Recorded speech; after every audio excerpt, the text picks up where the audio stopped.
This chapter will focus on the basic genetics of microbes, as well as genetic engineering and its uses. When you see the term genetics, it refers to studying how traits are acquired. This field looks at how organisms pass on traits from one generation to the next and how they are expressed. It also focuses on what the genetics look like, how it works, as well as how it changes. The genome is a collection of all genetic information in an organism, whether that be you or I, or a bacteria. Your three major cell types store the majority of their genome in chromosomes. Some organisms, like bacteria, have genetic information in plasmids. We can also find genetic information in chloroplasts and mitochondria. Cells have their genome completely made up of DNA, while viruses can have either DNA or RNA.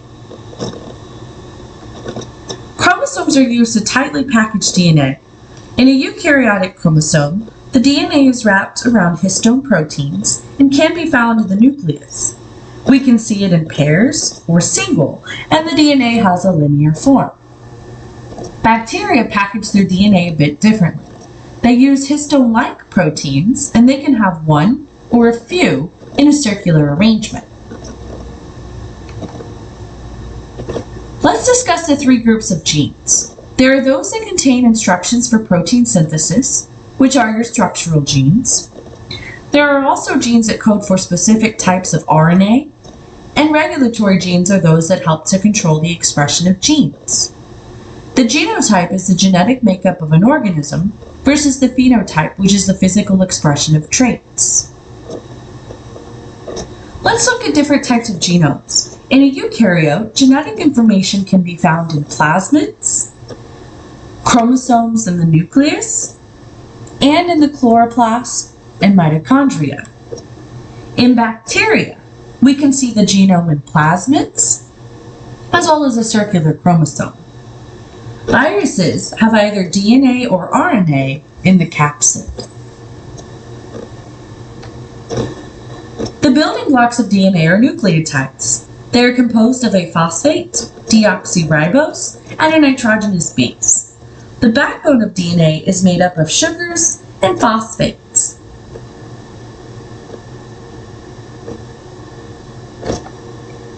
The nitrogenous bases combine with one another via weak hydrogen bonds.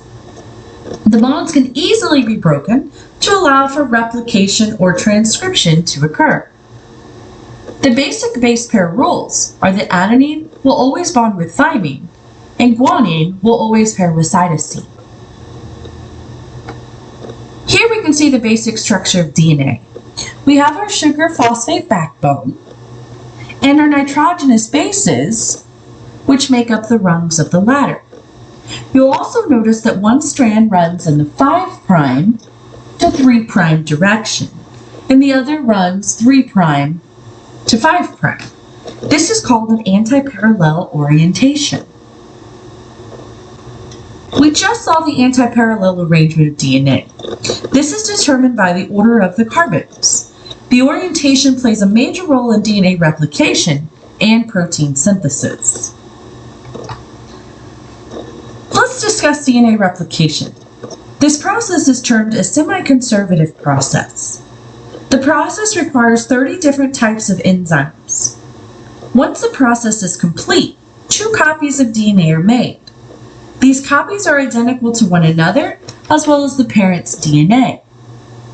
It's termed semi-conservative because neither one of the 2 strands are completely brand new. One is new, and the other is formed from the original DNA strand. This table outlines the enzymes responsible for replication, as well as their specific functions. We will be discussing them on the next slide. The first thing that has to be done is that the DNA needs to be unwound or unzipped. Topoisomerase helps to unwind the DNA so that DNA helicase can come in and unzip the DNA by breaking the hydrogen bonds between the nitrogenous bases. Single-stranded binding proteins help to keep the DNA unwound. Think of them like a retractor that a dentist puts in your mouth to keep it open during a procedure. DNA polymerase III then comes in and adds nitrogenous bases following the base pair rules. Anywhere he sees an A, he adds a T, or if he sees a G, he adds a C. How does he know where to add the bases? That's where RNA primase comes in. This enzyme adds a short segment of RNA that directs DNA polymerase III. You'll notice that there are two strands, a leading strand and a lagging strand. Let's look at the differences. The leading strand is synthesized continuously towards the replication fork. Only one primer is added to the strand.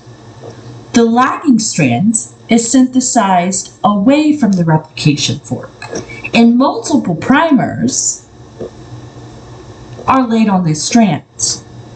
These multiple primers lead to discontinuous synthesis in Okazaki fragments. Once synthesis has occurred, the RNA primers are removed and replaced with DNA bases by DNA polymerase I. And the DNA is sealed with DNA ligase.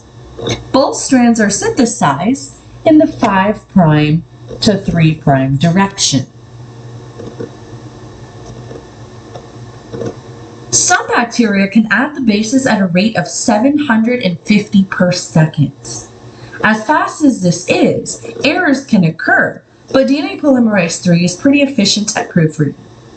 DNA polymerase I removes the primers laid bound by primase and replaces them with DNA, while ligase acts like a glue to hold the fragments together. In a bacteria, this process is slightly different because DNA is in a circular arrangement. There are also two replication forks, and synthesis occurs in opposite directions. Transcription is the process in which the set of instructions on DNA is used to synthesize mRNA. That mRNA is then translated to proteins. This is the central dogma of biology. There are, however, some exceptions. RNA is not only used to synthesize proteins, but can also be used in gene regulation. Here we can see how genetic information flows. DNA is transcribed into RNA, and mRNA is translated to proteins. DNA can also be used to synthesize regulatory RNAs, which can also be used in protein synthesis. These various types of RNA can also be used to regulate both transcription and translation. Let's discuss the process of transcription. The first stage is initiation. During this stage, RNA polymerase binds to the promoter region on DNA. This then begins the process by unwinding the DNA. In elongation, RNA polymerase adds the corresponding nucleotides to the DNA strand that is being used as the template. Finally, in termination, RNA polymerase reaches a termination sequence and the process is complete. Let's look at how RNA differs from DNA. It's single-stranded rather than double-stranded like DNA. It has levels of complexity that contribute to the different forms. RNA also differs in that it has the nitrogenous base uracil rather than thymine, but it will still follow the base pair rules as DNA. Uracil will always pair with adenine. It has ribose as its pentose sugar. There are a wide variety of RNAs that play a role in gene regulation. Primer RNAs take part in both bacteria and eukaryotes. Ribozymes are essential for removing unwanted sequences from other types of RNA. The next process in the central dogma of biology is translation, where proteins are synthesized. Ribosomes play a major role in this. Ribosomes differ in size between bacteria and eukaryotes. A bacterium has a 70S ribosome, while a eukaryote has an 80S ribosome. There are two components of a ribosome, a small subunit that binds to RNA, and the large subunit that is used to form peptide bonds. Here we can see both the large and small subunit of a ribosome, along with the 3 sites associated with the large subunit. These include the A, P, and E sites, where we can find either tRNAs bringing in amino acids and anticodons, or leaving the ribosome. So how is the set of instructions from DNA used to synthesize proteins? It's done using codons, which is a set of 3 nitrogenous bases that code for an amino acid. Using 20 amino acids, there are 64 different triplet codes. Sometimes you may have multiple codons coding for the same amino acid. This is called redundancy and explains why even if errors occur in DNA replication, we still have the original protein being synthesized. Wobble explains that only the first 2 nucleotides are needed to code for the correct amino acid. This too gives some flexibility where mutations are concerned. This table represents our genetic code. We can see the codons as well as all of the amino acids. In addition to amino acids, triplet bases code for stop codons, as well as start codons that signal the beginning and end of translation. Let's look at how DNA and RNA are used to synthesize proteins. In transcriptions, one of the DNA strands is used as the template. During this process, RNA polymerase brings in the corresponding nucleotides. These set of 3 bases are now called our codons. In translation, tRNA brings in the anticodon, following the base pair rules, and the amino acid that the codon on the mRNA corresponds with. The amino acids then combine via peptide bonds, and a polypeptide is synthesized. In bacteria, these processes are a bit different. Transcription and translation can occur at the exact time.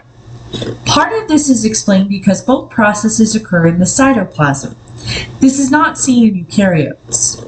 Nor can multiple proteins be synthesized at the same time, as we see here. These characteristics are specific to bacteria.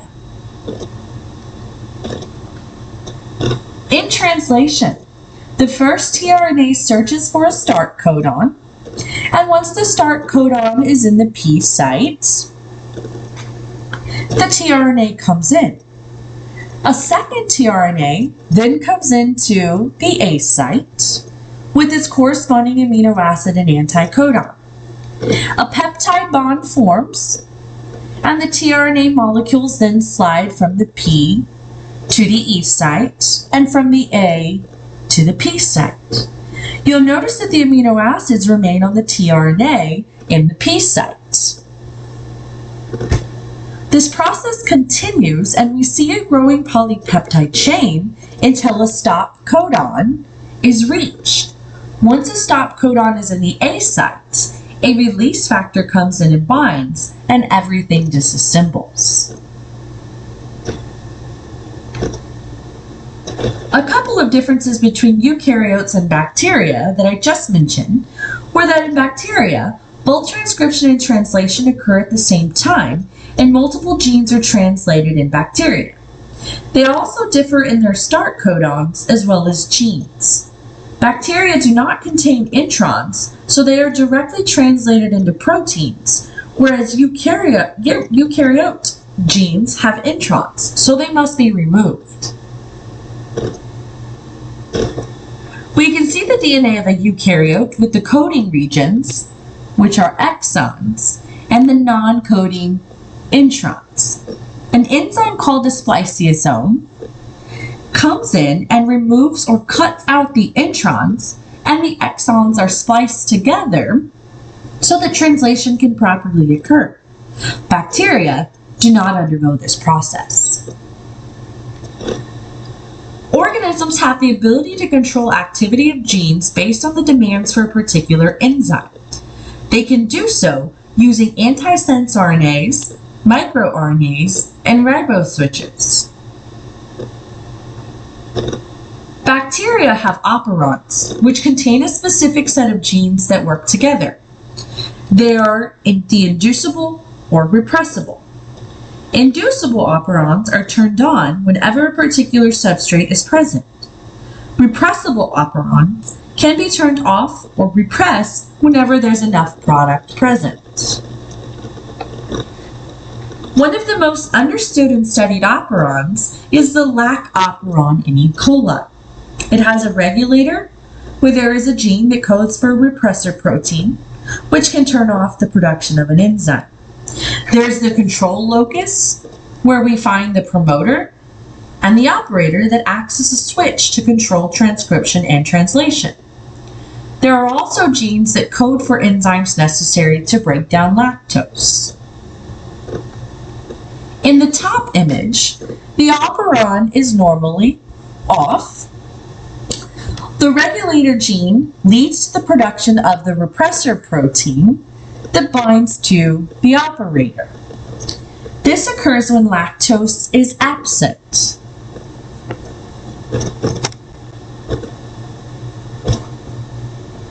The binding of the repressor protein prevents RNA polymerase from binding to the promoter, which prevents transcription and translation.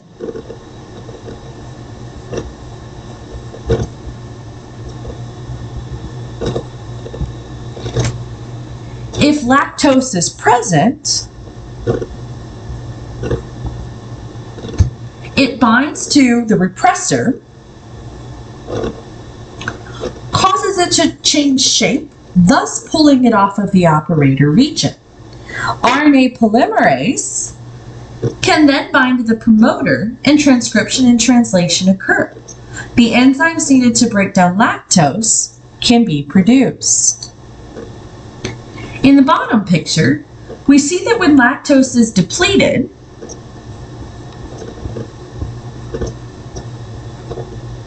it no longer binds to the repressor protein, which then allows it to bind to the operator again and not allow for transcription and translation to occur. This repression and induction gives the organism the ability to tightly regulate gene expression.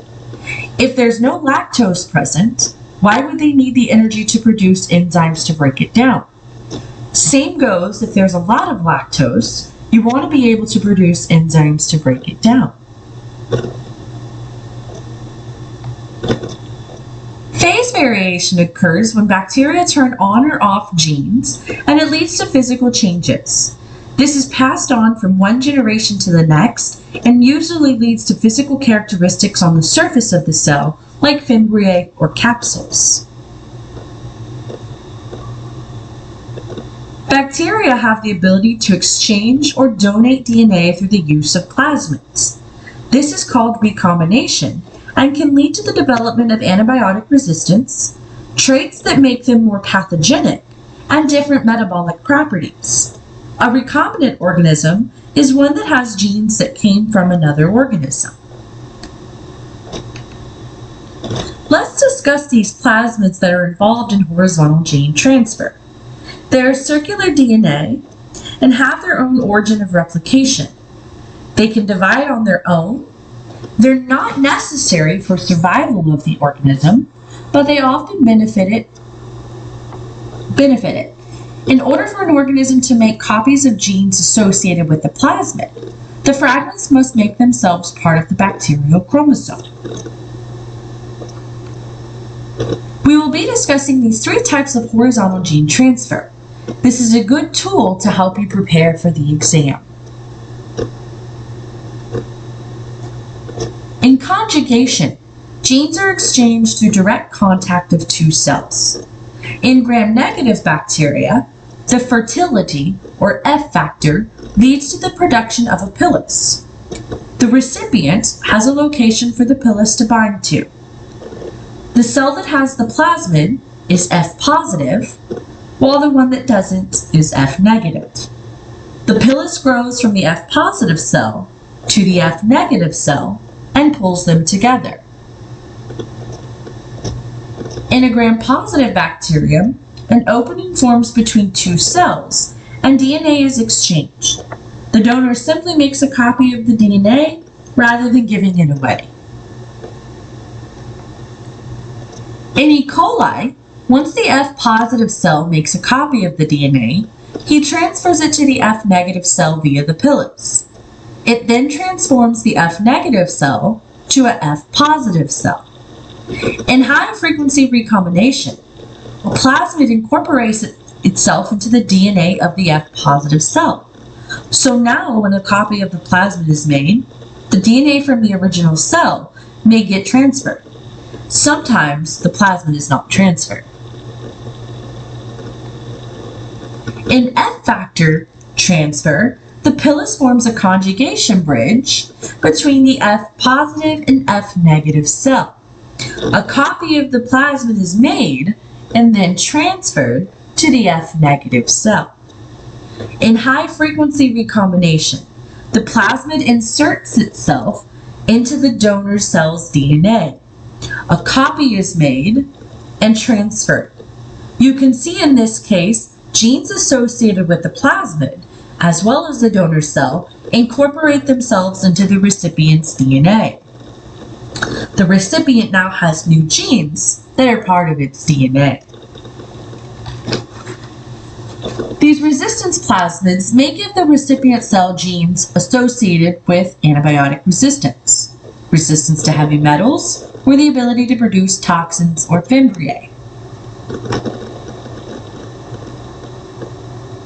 Transformation involves fragments of DNA being picked up by a bacterial cell.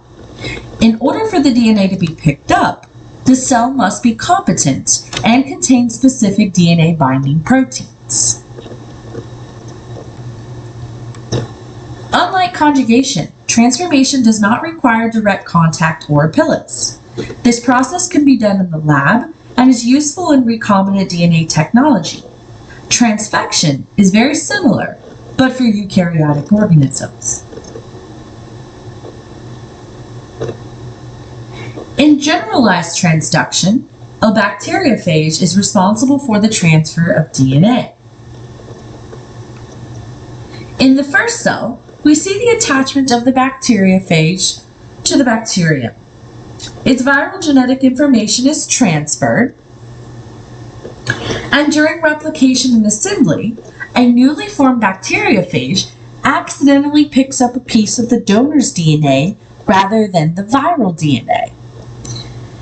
They accumulate and lyse the cell, and then the bacteriophage that contains the bacterial DNA attaches to a different bacterium, injects the DNA, and then it incorporates into the bacterial DNA rather than lysing the cell. The genes associated with the fragment of DNA are now part of the recipients.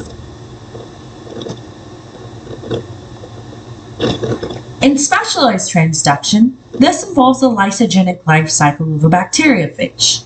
After the formation of a prophage, where the virus incorporates its DNA into the bacterium, it reverts to the lytic cycle. The viral DNA excises itself from the bacterial chromosome, and during the replication and assembly stage, pieces of the bacterial chromosome are accidentally packaged into every new bacteriophage. We see the formation of the prophage in a bacterium. When the viral DNA is excised, a piece of the bacterial DNA is also removed. New bacteriophages then contain both viral and bacterial DNA and can then be transferred to a new cell. One of two things can happen. Either the recipient picks up both viral and bacterial DNA and incorporates them into their chromosome, or only the bacterial DNA incorporates itself. Transposons are jumping elements that can be transferred directly from a plasmid or a bacterial chromosome to one another. The jumping genes lead to changes in physical characteristics of the bacterium. The transposon can either be cut and pasted, copy and pasted, or removed and added to a plasmid.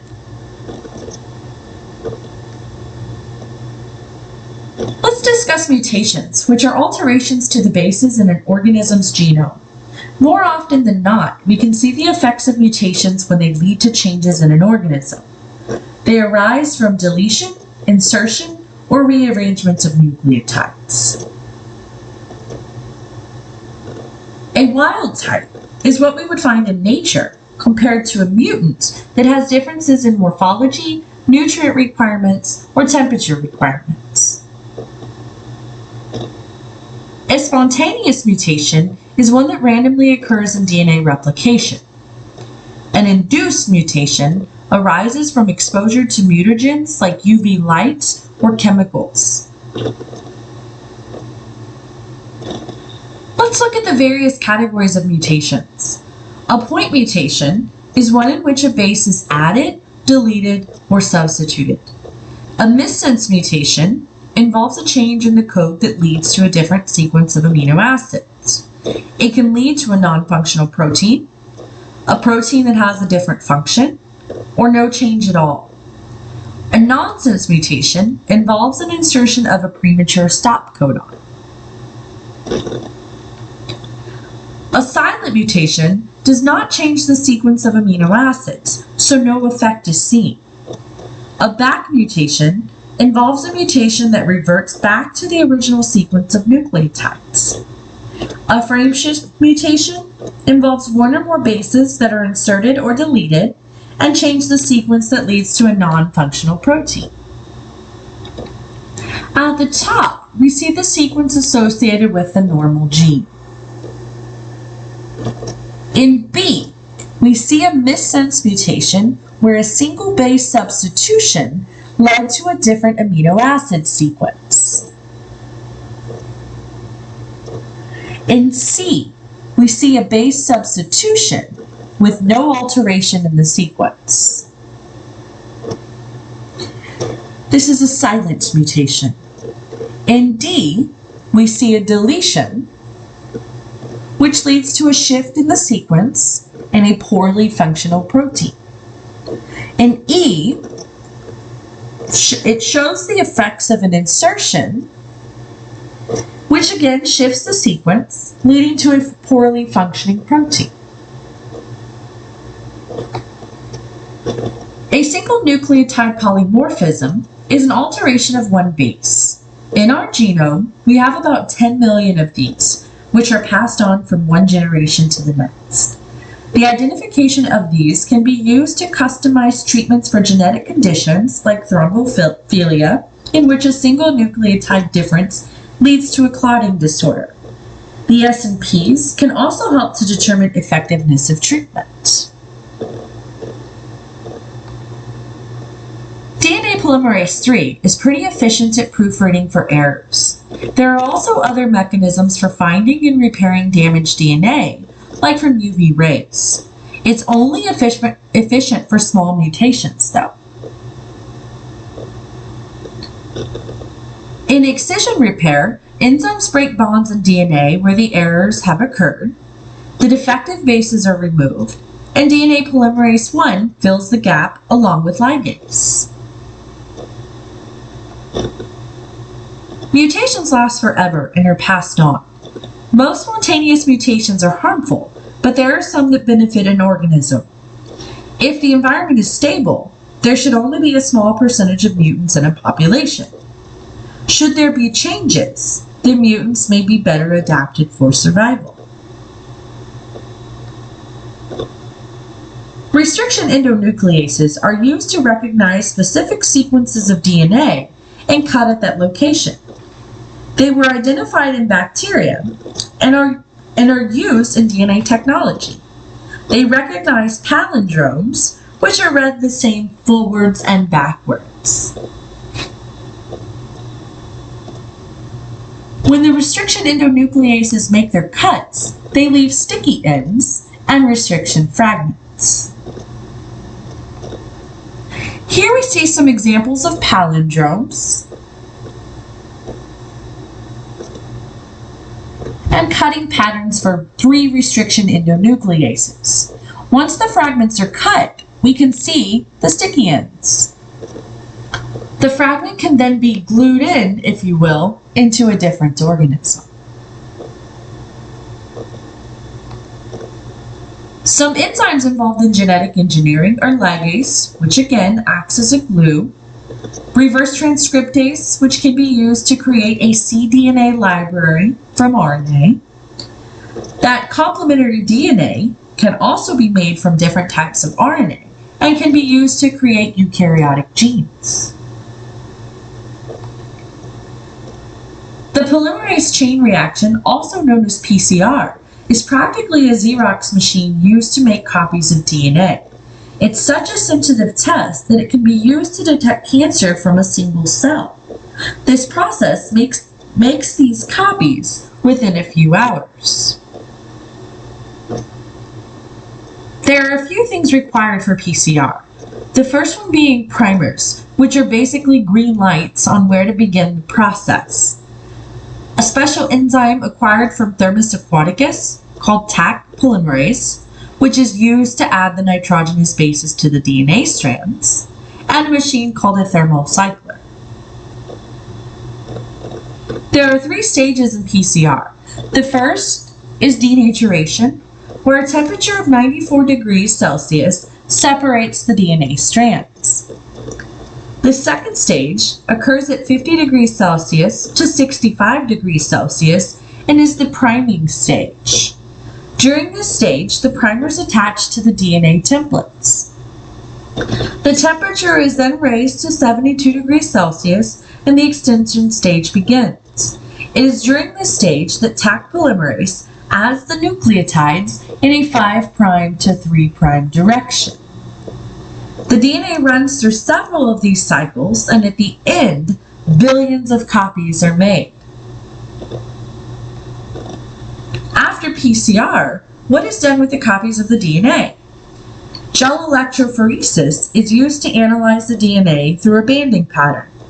DNA samples are placed in an agar gel with an electric current. Since DNA is negatively charged, it moves towards the positive pole of the gel.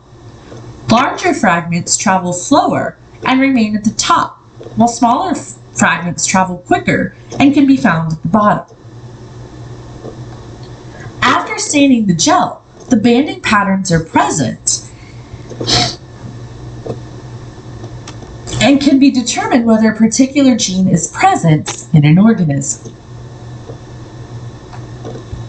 In gene recombinant DNA technology, different genes from one organism can be transplanted to another. This is useful for mass productions of hormones like insulin, enzymes, as well as vaccines. Through the use of restriction endonucleases, the gene of choice is snipped out and inserted into a vector, which is typically a plasmid or virus. The vector is then used to insert the gene into a host, which is usually a bacterium or a yeast. The organism then produces the wanted protein.